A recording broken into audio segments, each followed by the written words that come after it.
Hello, Chamber faithful. Welcome to the Chamber's virtual education series. I'm your host, Jeremy Field. The Boise Metro is the only five-star accredited member of the U.S. Chamber of Commerce in the state of Idaho, and that distinction helps us to advocate and educate on issues that impact our members. The program and services that we provide support four core areas: economic vitality, advocacy, education, and member engagement. We are excited to continue to provide high-quality education content today. It, however, would not be possible without the help of our sponsors. And our sponsor today is Sparklight. We'd like to recognize our media partners also, the Idaho Statesman, as well as Idaho Press, the Idaho Capital Sun, and Idaho Education News, who help ensure this program is available to audiences throughout Idaho. And now a word from our presenting sponsor, Sparklight. As soon as I find the video. Thanks for your patience, everybody online. Here is our presenting sponsor, Sparklight. This is the sound of connecting. Good morning. Of learning, creating, competing, bonding. How's he doing? A lot better. This is the sound of fast, reliable internet. A fiber-powered network. Push. Delivering speeds up to 1 gig. Absolutely. And whole home Wi-Fi. So all your devices stay connected. This is the sound of Sparklight, a stronger connection. Sparklight, thank you for your support. Wonderful chamber members and chamber supporters. So again, thank you very much. We're grateful to be joined today by the president of the College of Western Idaho, Gordon Jones. Gordon Jones is the president of the College of Western Idaho, Idaho's largest comprehensive community college, serving over 28,000 students from across the Treasure Valley in the state of Idaho. CWI's primary focus is delivering affordable, high quality, and accessible education. President Jones is passionate about promoting affordable higher education that translates to enhanced employment and life opportunities for all students.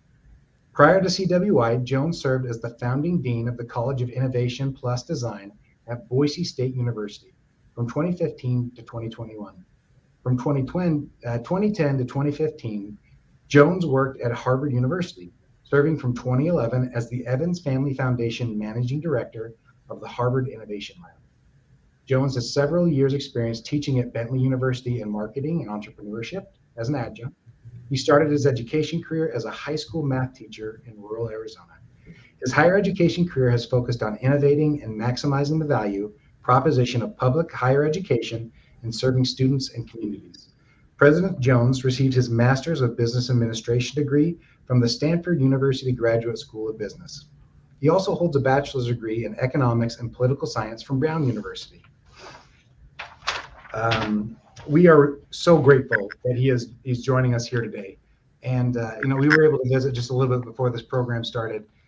For someone with that level of education and that experience, you can really pass yourself off as just a normal human being. So, President Jones, thanks for being here with us today. Hey, thanks, Jeremy. I'm glad to be here. I'm glad to have a chance to chat with you and communicate with chamber members and supporters. Yeah, well, we really appreciate it.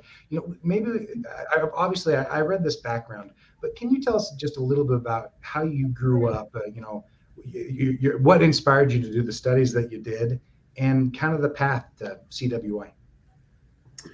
Yeah, sure. And I'm going to, I think the summary of my career, as you've heard some of it, but if I synthesized it, I'd just say I've had a career that has certainly emphasized education and more specifically higher education. But off the formal bio, I've had almost a dozen years in the private sector interspersed. And while I've always had a commitment to education, I've also had the benefit and I think the learnings that come from being working in that private sector. And I'm sure many chamber members would appreciate at least knowing that, with both doing innovation and business development, acquisition integration with companies like Gillette and Procter & Gamble. Overall, when I emphasize the higher ed part of my career, I would just say this. I grew up in a family, while my background may look very specific to me in terms of education back east, private, higher ed, arguably selective, if not more, the term we use in the industry is elite. I'm really the product of the beneficiary of what education does. I had a grandfather who was first in his family to go to college, and it's a story of many of us, even on this call, whether it be us, our parents or grandparents, or perhaps even earlier. But it was a high school teacher who noticed his promise. He was the son of a tradesman. For him, it was not the career he wanted to pursue. And he pursued education that led to a very different outcome for him. But it really reflects the best of, I think, this country, which is choice and options. If one is diligent, puts in the attitude and the effort, we have a system that, while not perfect, is very possible to change your outcome. My personal background in education, I started teaching math in rural Arizona on a 40,000 acre cattle ranch. Cattle outnumbered our students 5-1. It's 140 students. I taught algebra and geometry. I did some college counseling, a lot of hats, like many of our rural educators. And I suspect in Idaho, you do a lot of things in small towns or small rural environments. Yeah. Did you teach that the cattle was the smell of money, by the way? That was well, you can ask ranchers. I'm not sure they would claim that it's always the smell of money, but it's the potential. But I would just say that that environment was about applied learning. Students had the opportunity to do chores, work on the ranch, while also applying what they learned in a college preparatory environment. A lot of ranch families and kids. Time at Harvard was actually a continuation of that theme. Harvard wanted to move from more theory to applied learning. The innovation lab that I had the privilege to lead as their inaugural director was really about bringing students should be encouraged to apply the ideas they're learning in the classroom. Let's see what they can come up with. And in many cases, those are companies and or services that span the whole spectrum of opportunity to serve communities. Boise State, a lot of my core passion, and I don't want this to go on too long for a background, but I care deeply about the value proposition of public higher ed. I actually think Harvard will do just fine without me there. They could lose a lot of people. There's no shortage of individuals who will line up. What is interesting to me is that we have an industry where many institutions are moving away from being uniquely themselves and instead trying to sort of launch what I call a 200-year plan to become Harvard. They're not really sure what they want to be, so they strive to be something that sounds great, but arguably in the public higher ed arena, from my standpoint, it leads to higher cost, higher consequences of failure for those that don't make it through, and ultimately walking away from serving your local community. And that's why I'm drawn to CWI. I think this chapter of higher ed is going to be all about affordable, accessible education, that it absolutely delivers empowerment, which for vast majority of students is employment. And that means we've got to be in close with chamber members of our community, and my colleagues outside this state, the same thing. So that's a little bit of my career. I'll stop there and happy to go further. No, that's wonderful. I think you really touched on my next question, which was, where does the passion come for higher education at community college? And, maybe you want to expound on that just a little bit. Yeah. Well, I would just say for those that aren't familiar, I took this job a little over 100 days ago, so it's still early, but been in the Treasure Valley since 2015 and very aware of CWI. But my question to every employee at CWI is this, when we first meet, is, hey, what's your why for CWI? What is it that links us all? And the reason I ask it is, one, I'm curious. I believe everybody has a unique story.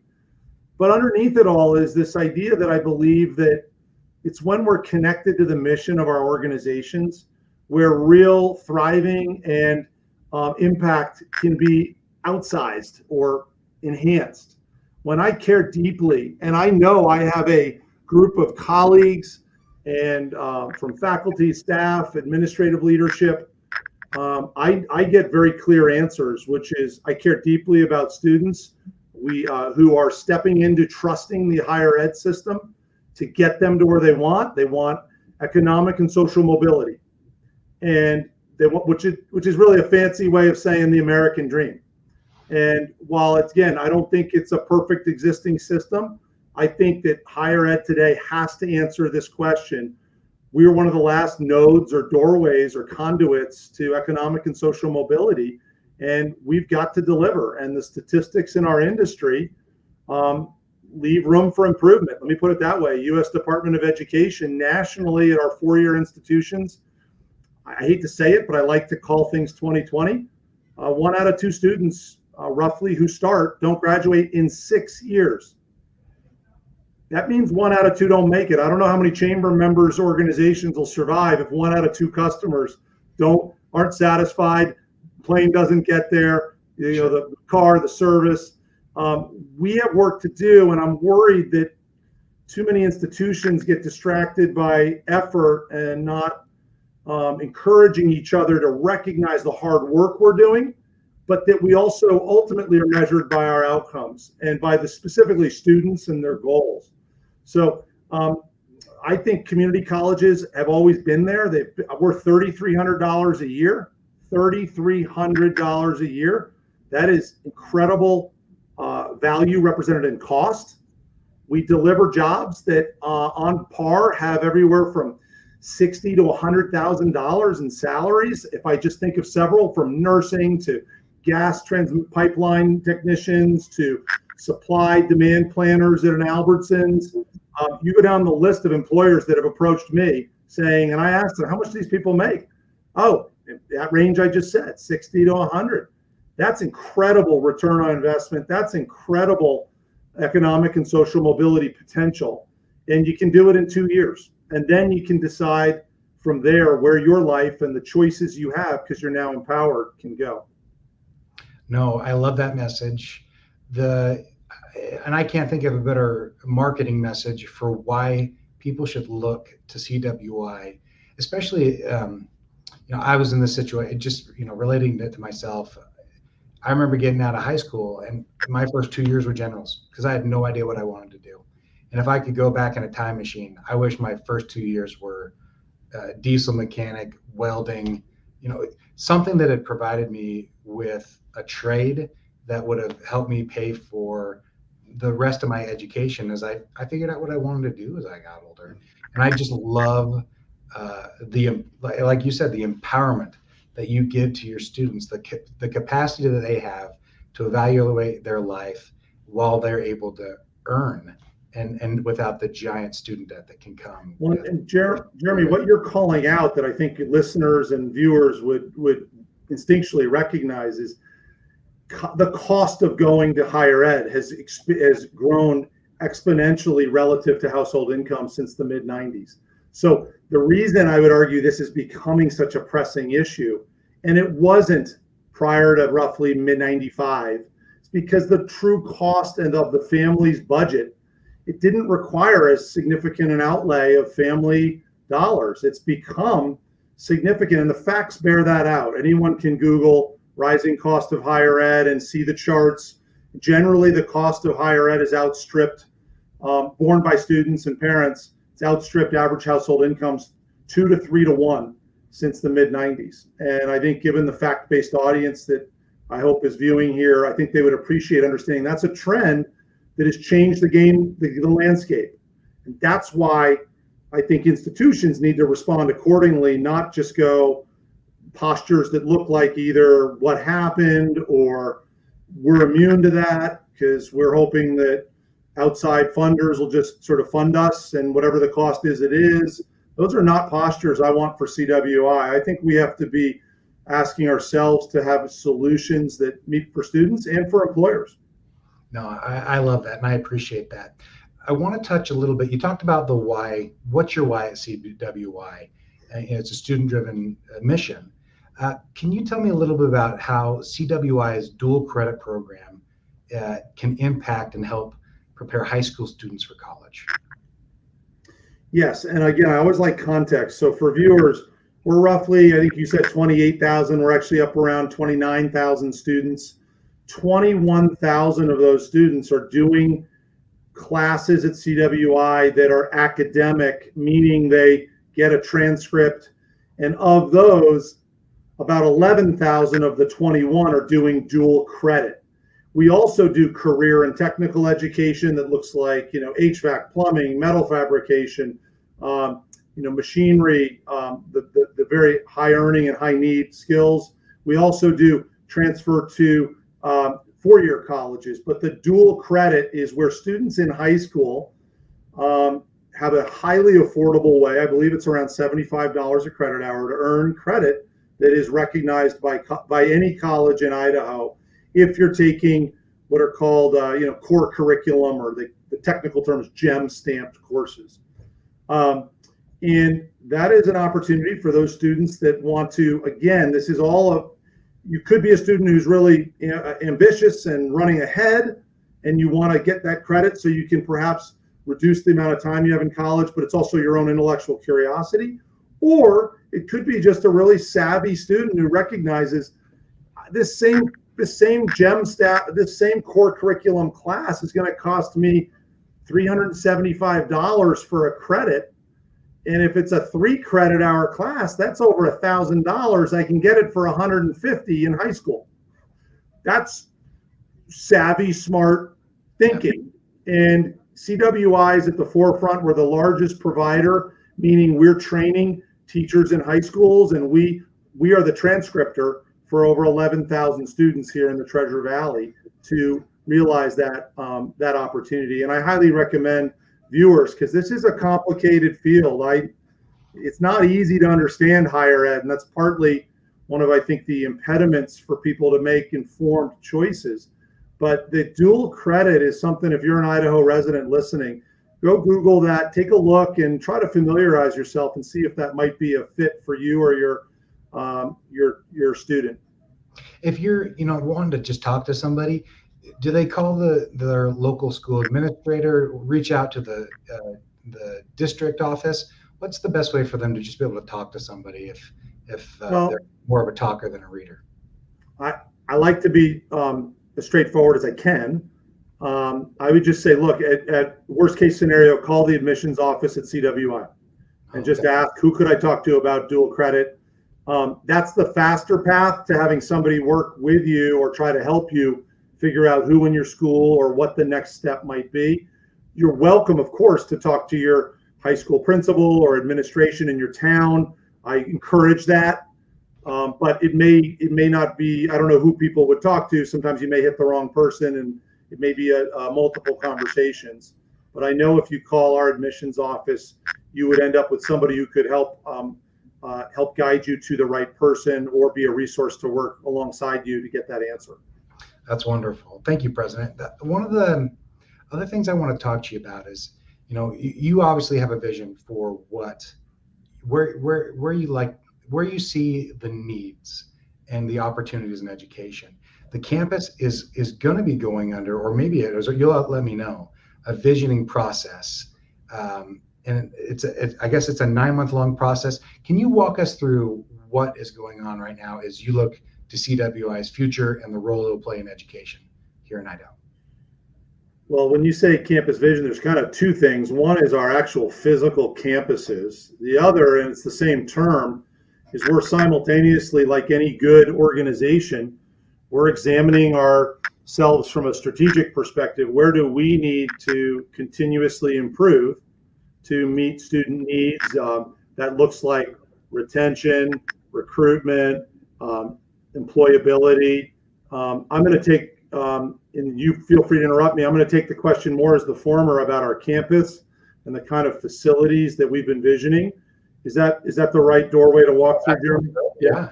So hot off the press for some people, but last week we presented to our board. We've gone through a just shy of a year, 9-month process where we've involved many stakeholders to examine the question.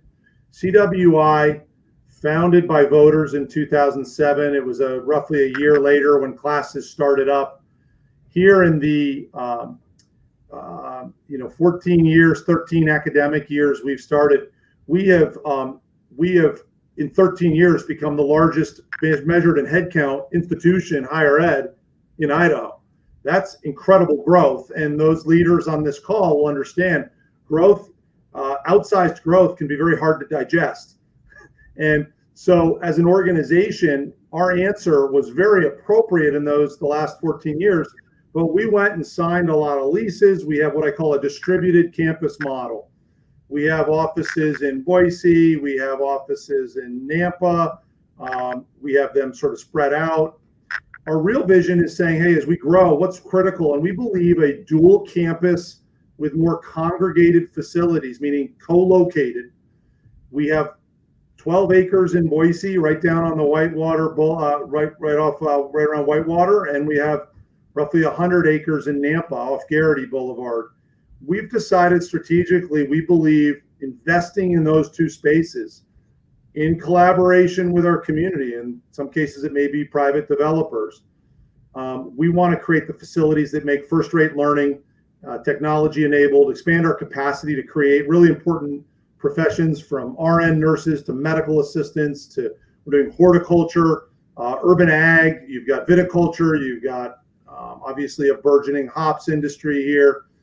Canyon County and to some extent Ada. I know Canyon County, I think it's the last I heard was $500 million in ag exports.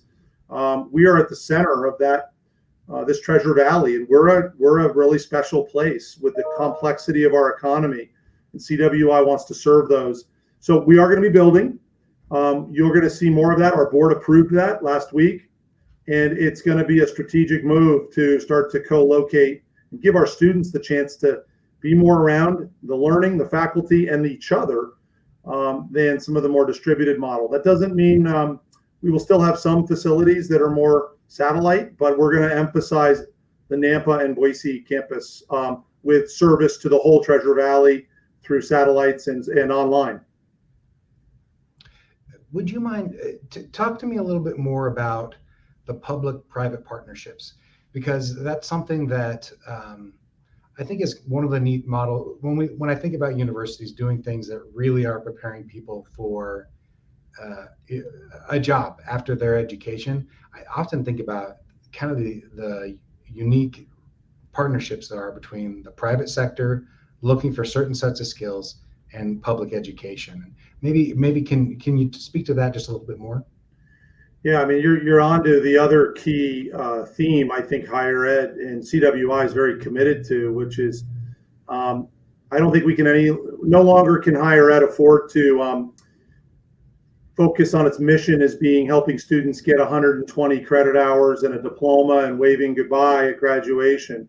We owe it to our students to try to build a much more deliberate and strategic bridge to the employers who value our grads. And that means we want to be at that table for the benefit of employers and students. I hope that's welcome news to those who are watching, but we do view our employers who are local in perhaps representation, but global, I'm sure, in who they serve as partners we want to work with. We're oriented there. We already have a number of employer partnerships from apprenticeships and our trade-driven things. We have students being placed in fire departments and plumbing companies, you name it. We're doing apprenticeships, very innovative models that help everybody win in the employer-student market. But also looking at beyond that, we have employers who can, I think, lower the barrier for their own employees to grow their careers. We just announced we're one of a few partners with Amazon to supply and be given we're only measured in 100, 200, 300 meters away from each other in Nampa, we're a facility that they are willing to pay their employees education costs. It's proactive payment, not reimbursement, which is typically an undersubscribed benefit in companies because the people who would most benefit arguably are those who don't yet have their degree or looking to kind of get up. And those folks are not often your highest earners. And so fronting the money to get reimbursed, we found in most employers, they tell us that's pretty underutilized. It's kind of used more for master's degrees. So we think there's a way to do a prepaid model or a front pay that can help all employees, and CWI is at the forefront of that model. So it's partnership in a lot of ways. It's certainly from the job fair, but also more apprenticeship. How can we get our students into your classroom? How do we get your employees into our classroom teaching so that the gap as they step into employment is small, not large, in terms of their ability to add value on day one? And then also, where can we help your employees the best retention strategy is keep investing in your employees at a very economical rate. And we're 40% the cost of our four-year sisters and brothers in education and higher ed in Idaho, and we're a mere fraction of national players. So we think we're the low-cost, high-quality provider, and very eager to expand on that. And we believe that's a key to our relevance for our students and our employers. That's wonderful. One of the challenges that are out there now is this is a model that makes sense, and there's competition online to provide these kinds of education opportunities to students at a lower cost. Can you talk to a little bit about how virtual education plays into CWI's mission? Sure. We right off the top, we have 11,000 of our 29 who take classes online. That could be hybrid, where they do some in person and some online, or it could be completely online. We support both, and that is a trend. I mean, I don't have to tell anybody on this listening here, the internet is not a fad, and this is a delivery vehicle that can enable high quality education as a modality for some. I'm not presenting it as a one size fits all approach, but there are students who say that for either life reasons, access, that I live too far from campus, I just like it. There's certain topics I think that online is actually, I would argue, is superior to in person. And that's maybe a provocative hook I won't get into, but we can pick that up later if anyone's interested. But we deeply believe in in-person education, but we also believe in online. I would just say this, I don't think there's any significantly reputable entity in higher ed that's doing online for less than what CWI charges right now, our Treasure Valley residents. There are wonderfully affordable options, but they're out of state, and they'll often, they do charge, or I would argue, when they publish their data, it's more than what we would be charging. Close, but more. And then what we offer is ultimately that the national online, they're very intriguing, they're high quality in many ways, but what they don't deliver, I would argue, is local relationships. And the last mile, that importance of the institution really shepherding you into a job in the areas and communities you want to live. CWI, we know who we are and we know who we aren't. We are here for Idaho students and learners.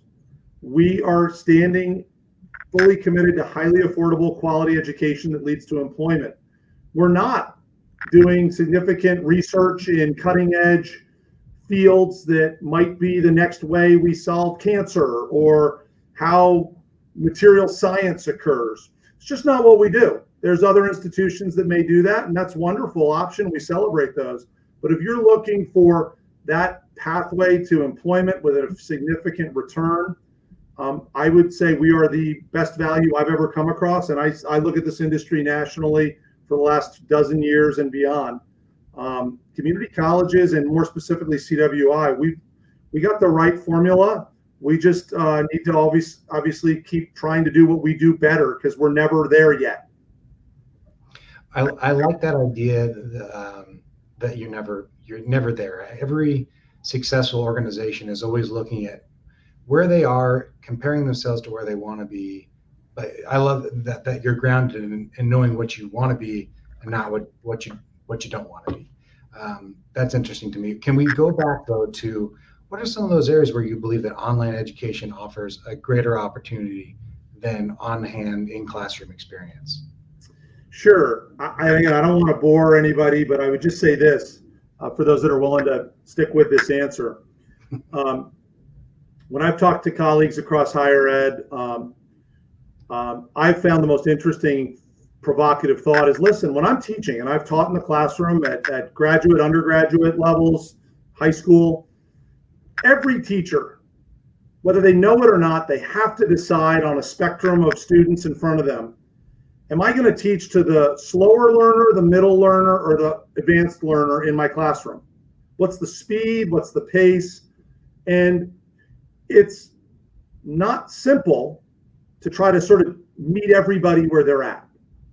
So where I think online education has advantages as a modality, and again, I'm not talking about some people just can't make it to campus. That's another reason why they may accept online. There's a lot of reasons why online could be good. But to this question, when you're learning facts, let's take how tectonic plates work or volcanoes, or any topic that involves a lot of fact.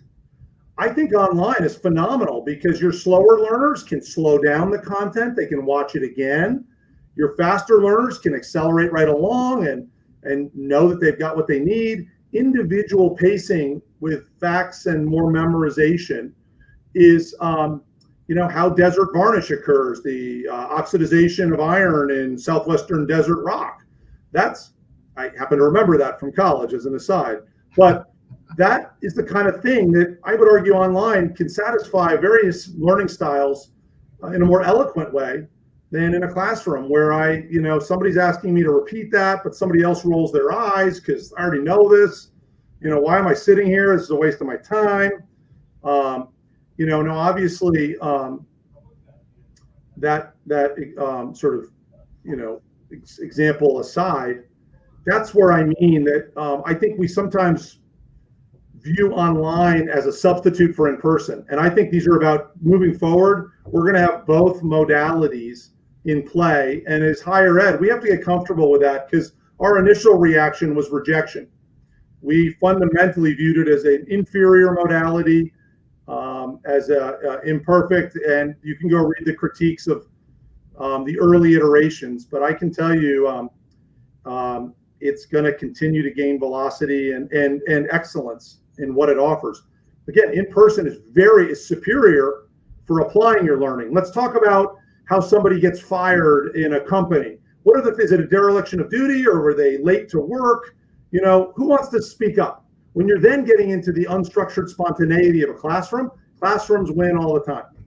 And that's where that professor can be the real symphony conductor and really create special learning to go on. But if we're talking about everybody repeat after me, desert varnish occurs when iron is oxidized. I think I would suggest we could offer that online. And again, I'm giving a little bit, I'm pulling my example to be a little extreme, but I think you understand where I'm coming from. No, I think that's a neat principle to discuss. I think it's something that if you're listening and you're a small business person and you're thinking about how you train your people, I think that's a principle you can apply in your business as well. So that's something I hadn't considered, and I think that's a really interesting thing to talk about. So thank you for going into that just a little bit deeper. Sure. One of the things I also want to talk about is maybe can you tell me a little bit about the potential at CWI for a partnership between CWI and the Harvard Business School? Sure. There's a number of ways. I think the overall theme here is higher ed overall. My view is that we've historically operated as independent entities. Faculty will often collaborate on research at the 4 years, but institutions themselves, for a variety of reasons, some of which are very appreciable and fine, have historically tried to kind of always create from within. And I'm sure some listeners here face this dilemma in the private sector. Do we do it ourselves, or do we partner, or do we outsource, or you think of all those options and the trade-offs? I think given the rising cost in education, we're going to have to look towards finding where we partner. Why is it that 4,000 higher ed institutions, in general, that's the number of 2- and 4-year institutions in the United States, I'm sure the vast majority of them all teach Accounting 1 in person with, I'm sure, a very committed individual. I think there are certain topics. I picked Accounting 1. It could be a lot of very general or very broadly applicable, where we need to ask the question and discuss, are these things that we either have faculty who could teach on other campuses to other students that could alleviate the burden on my colleagues, because I have a wonderful teacher for Accounting 1 at CWI, or do we say, oh, there's an area we don't have and I'm not prepared to invest in, but I'd love that campus's faculty member to teach here. So there's that concept of partnership that your question had to do with Harvard, but it could be a lot of places. The second area is just, I think, recognizing some partners may be open to giving, lending their coursework and even credentialing or acknowledging my, CWI students or Boise State students for having achieved a standard they hold for themselves. And that could be helpful to Idaho learners. So when I was at Boise State, and I would transfer this over to CWI as a concept, I offered students the ability to take 9 credit hours through Harvard Business School and actually get those 9 credit hours on their Boise State transcript at Boise State's pricing, and take a test and be credentialed by Harvard Business School for having the basic fundamentals of strategic planning, finance, and accounting. And I would argue that getting your Boise State degree and a Harvard Business School certificate of readiness, is what they called it, is actually enhanced signaling, and it's enhanced capabilities. It's global confidence. Our students learn with some of these faculty. They actually recognize my work ethic from Idaho, married with the performance I did in this class with 300 students, some of whom are here in Boise, but a lot of whom are internationally because Harvard bundles them all up. I'm actually really good, not just locally, but across the board. And I didn't have to leave Idaho to figure out that confidence boost. And so at Harvard, I think curriculum-wise, we'll do that. What I am doing actively with Harvard is engaging their students to come learn at CWI. We have a team of students and faculty coming in May who are going to be looking and doing a project for our provost and our student affairs, saying, hey, what do we need to learn about certain student populations that can help us with recruitment and retention? Let's use an example, perhaps the Latinx community. We know we have a Hispanic community in Idaho that's growing rapidly in the Treasure Valley. We're 19% Hispanic. That population might engage higher ed differently than some other population. We want to know about everybody. I stand for undifferentiated outcomes for all, but this is an interesting learning project. Let's see what Harvard thinks of this problem. We may or may not use it, but it's another example where we partner to say, hey, give me a second set of eyes here, and you're not so bad, Harvard. Why not come take a look? We'll see. And we go from there. So I've given you a couple examples, Jeremy, and hopefully some of the viewers. I think we're in an era where partnership's going to be more important than isolationism for higher ed institutions, but I'll let other presidents decide for their own institutions what they think is best. No, I think that's really interesting.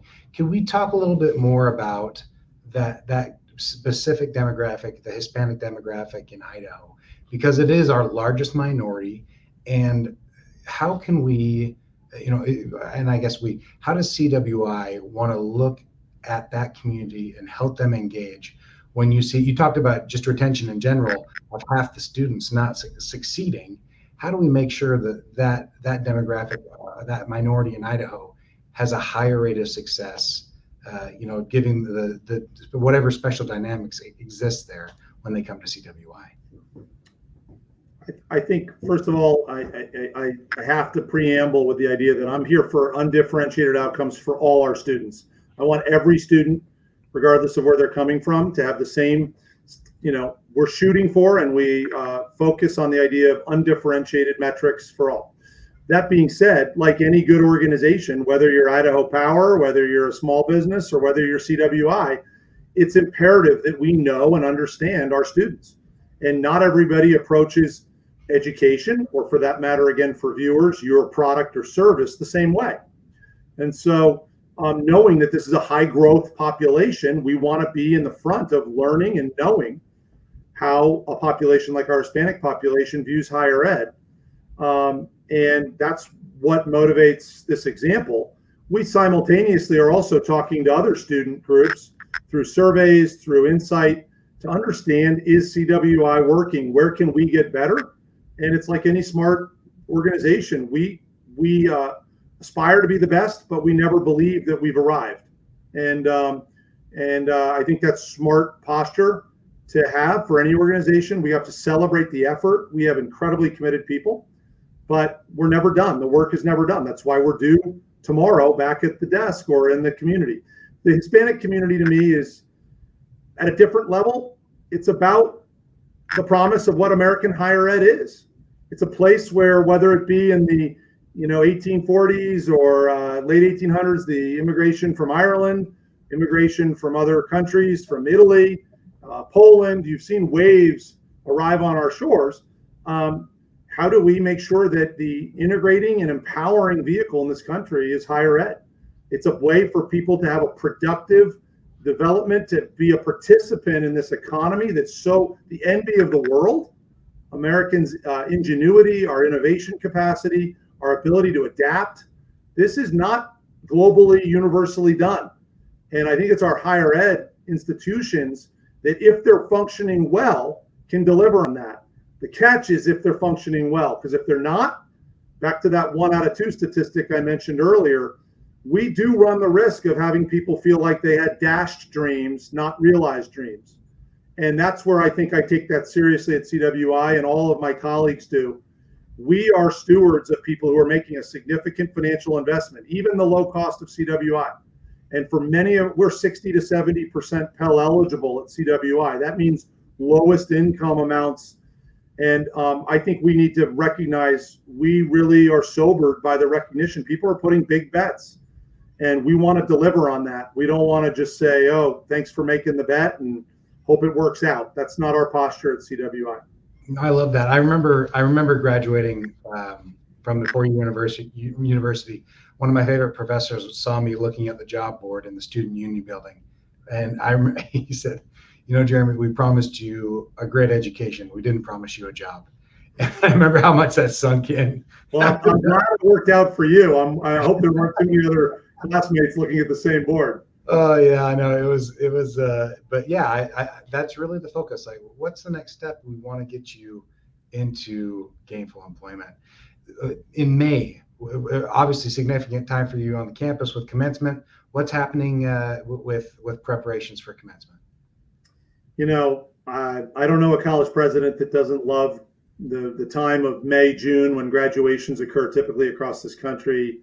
It is for those that have successfully navigated in this journey, realize this accomplishment of graduating and the conferring of signaling that institutions do to employers, to the community, to family, that you have achieved something that we will forever recognize.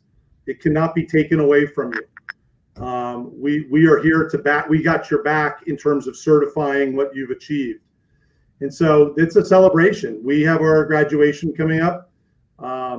We have, will be thousands of people coming, family, student, graduates, to celebrate with us. And I'm looking forward to it as a first time ceremony here. Obviously, I've participated at Boise State, but what I'm told at CWI is it's the best time of year. It's when tears, cheers, high fives, but ultimately what's driving all of that reaction from our students and their families is we're on our way. And it's a belief that I think empowerment is in the process of being realized. And that's what I can't wait to celebrate with our students, with our faculty, with our administrators, those who've invested in these students. So we have our plans. We are planning to do it in person. We've historically done it, and this year as well, we'll be over at the Extra Mile Arena. We do a Grad Fest ceremony for students, I believe it's May 4th, where they can come and actually have more of a celebration that's independent of the graduation, bring more family, make it sort of a outdoor celebration informally. But man, this is the best time of year, and I can't wait for many more years to celebrate with CWI students. That's great. And hopefully our employers will join us. Maybe that's an offer I leave with people is come figure out a way. Let's figure out a way to join us and be a full ecosystem celebrating this. Oh, I love that. That's a great invitation. Coming out of the pandemic, every organization has learned hard lessons. What were some of the lessons learned at CWI, and what comes out of that for the campus moving forward?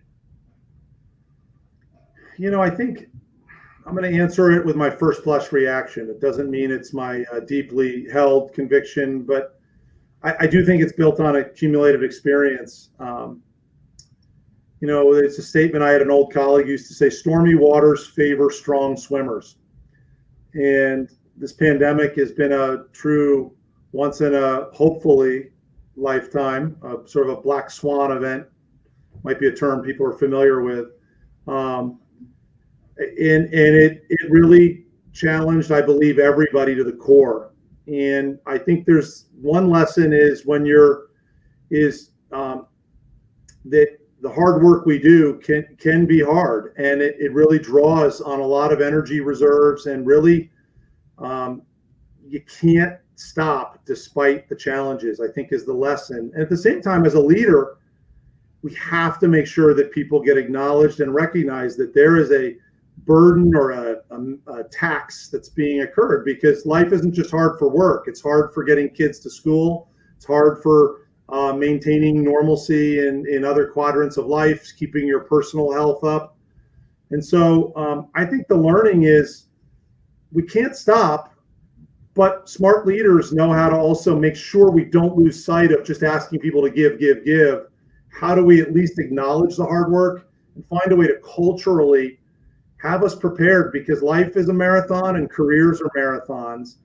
And at the same time, we've got work to do, and specifically in the work of higher ed, we've got students to serve, and they don't have the luxury of taking time off either. We're all on a journey.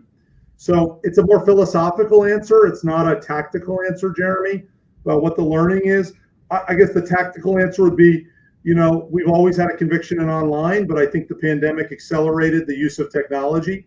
And I think the real question for institutions and for faculty and staff and everybody is, are you viewing this as a chance to go back once we reach some period of presumed normalcy? Or are you recognizing that maybe this is a doorway through which we've walked that is a new reality, and where might some of these tools be usable by any and all? So those are my two answers, philosophical and tactical. I appreciate that. Lastly, I just want to talk about the experience I had when I came and took a tour of the campus. It was wonderful going through, and that was out in Nampa, going through and seeing all the hands-on learning that was happening. I can only speak, we all learn in different ways, but I am definitely, the best way I learn is by doing, and letting someone let me get my hands dirty and involved and make some mistakes and just move forward. And I love that education model at CWI. Can you speak to that about, that at its core is so much what CWI does? Well, I encourage any viewer who's leading an organization, or if you have your team and are looking to come see CWI in person the way you have, Jeremy, I know we'd welcome that. And we celebrate, because we are here to serve our community.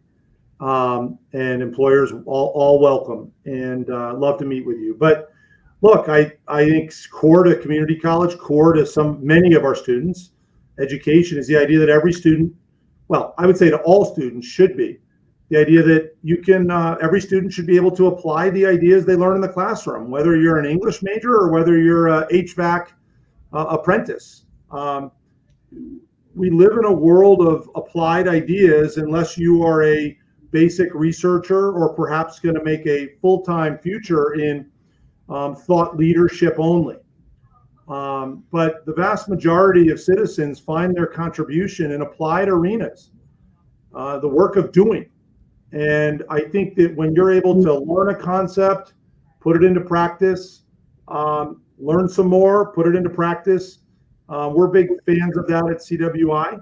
I think it is also a trend that is necessary if students are going to be compelling for employers in a world where employers now can hire globally. You don't have to live in Boise to work for a Boise company, or the Treasure Valley for that matter, or Idaho overall. And that's very good for enterprising and hustling labor, but that's also important for students to realize it's a more competitive, potentially a more competitive landscape once we come out of this demographic squeeze where employers really need one, come all. But it never hurts you to be prepared and be able to talk about not just what you've studied, but the fact that you've seen, done, tried, applied And that gives a higher, I think, conviction rate to employers that this person really is a higher quality potential candidate for adding impact and sticking in our organization, not churning. So we're big fans of it. I'm glad that you saw it, and I would welcome anybody on this viewing to think about how they might want to come learn more. One of my favorite stories of one of your ex-students was our preceding governor, Governor Otter, and he had been working on his ranch in Star and was welding his trailer, and it was aluminum, and he just burned a hole right through that thing. And he took a aluminum welding class at CWI and figured out how he could do the job right. Yeah, former Governor Otter told me the same with pride, and I've reflected it. I would just say this: I think we're entering a world where CWI is an option for smart people, meaning people who understand value. They understand that this is a doorway to, you could be a first-time 18-year-old student on your way to becoming any number of roles or future that could include our 4 years or could be trade. You could also be midlife. We're no longer in an era where we just batch our education from 18 to 25, then we work for 40 years and the company just figures it all out together. We know people have multiple hats and jobs and side hustles, and former Governor Otter, right? He's not just a public servant. He's looking to help his horses and his rent, his more ag-based environment. He wants the skills that can help him be self-empowered. And we think at CWI that's a winning. That's where the ball is and or headed, and we want to be there. We believe we are there. And again, I think I believe the future is bright with the people I've met at CWI, and I ultimately believe as Idahoans learn more about it. Not a lot of people. I've actually had a few people congratulate me on what turns out to be they think I'm the president of the College of Idaho, not the College of Western Idaho. And I don't want Jim Everett or anyone else to think that somehow they're doing a great job there. But CWI is a growth story, and we look forward to stepping into that in partnership with our community here. Yeah, of course. We're looking at an era of disruption in the job market and people having to go back and, like you said, be retrained in life and looking for ways to compete in the workforce. There will be disruption, and I really see the role of CWI playing a huge role in that in our community. So thank you so much for spending the time with us today, President Jones. It's just excited about what's happening at CWI. We wish you and your team the best, and as you continue to improve education opportunities here for Idahoans. Thank you, Jeremy, and thanks to the Chamber and all the supporters. We're all on the same team. We all have the Idaho jersey on, so thank you. Yeah, well, I appreciate that. Just a final thank you again to our presenting sponsor, Sparklight. We can't do this without our sponsors, and also a great shout out to our media partners, Idaho Ed News, Idaho Capital Sun, Idaho Press, and the Idaho Statesman. I'm sure the majority of people, I'm sure there's a lot of people watching this on Chamber's socials, but we really appreciate our message being amplified with our media partners. So a special thank you to them. We'll see everybody again on April 29th at 11 a.m., where we will continue part 2 of our virtual education series with President Kevin Satterley of Idaho State University. Until then, have a wonderful evening, everyone.